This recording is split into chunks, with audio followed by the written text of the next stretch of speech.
ယေရှုပြန်မကြွလာတော့ပါဘူးကွာအားလုံးမင်္ဂလာကျွန်တော်ချစ်ဖြစ်ပါတယ်ဒီနေ့မှာတော့ယေရှုခရစ်တော်ပြန်ကြွလာဦးမှာပါဘယ်လိုလဲဆိုတော့အနေငယ်လေးလာရှိအောင်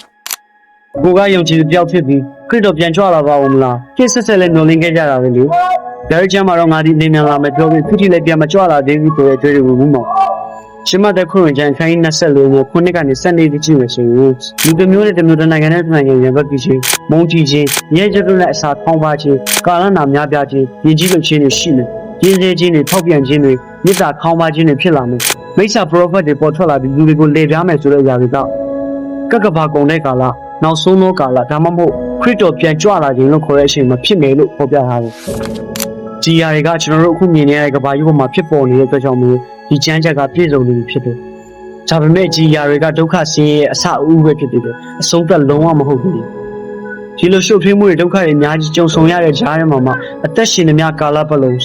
ကိုယ့်ရဲ့ယုံကြည်ခြင်းကိုမစွန့်မဲအဆုံးထိတိုင်အောင်တည်ကြည်တဲ့သူကသာလို့ကယ်တင်ခြင်းကိုခံရမယ်လို့တမန်ကျမ်းစာမှာဖော်ပြထားတယ်။ဟုတ်ပြီ။ဒါဆို prophet ပြည့်ချက်တွေလည်းပြည့်စုံနေပြီ။ဒါပေမဲ့ဘာလို့အခုထိကြွမလာသေးတာလဲ။ဘာလို့လဲဆိုတော့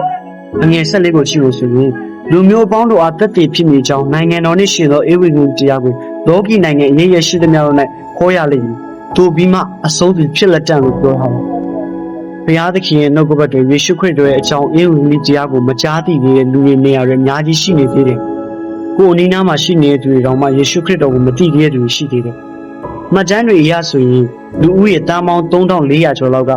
ပဒင်းကောင်းကိုမကြားသေးဘူးလို့သိရတယ်။ဒီအရာကကမ္ဘာလူဦးရေ42ရာခိုင်နှုန်းဖြစ်တယ်။ဒါကြောင့်ဒီနေ့ကနေစပြီးယေရှုခရစ်တော်ပြန်ကြွလာပါလို့ပဲဆုတောင်းမနေပဲပြန်မကြွလာတော့ဘူးလားဆိုပြီးပဲအပြစ်တင်မနေပဲဧဝံဂေလိတရားကိုအနည်းဆုံးတော့ကိုယ်နားမှာရှိတဲ့သူတွေစီဝင်မြရေးအဆုံးသက်အတွက်ပြင်ဆင်ကြရအောင်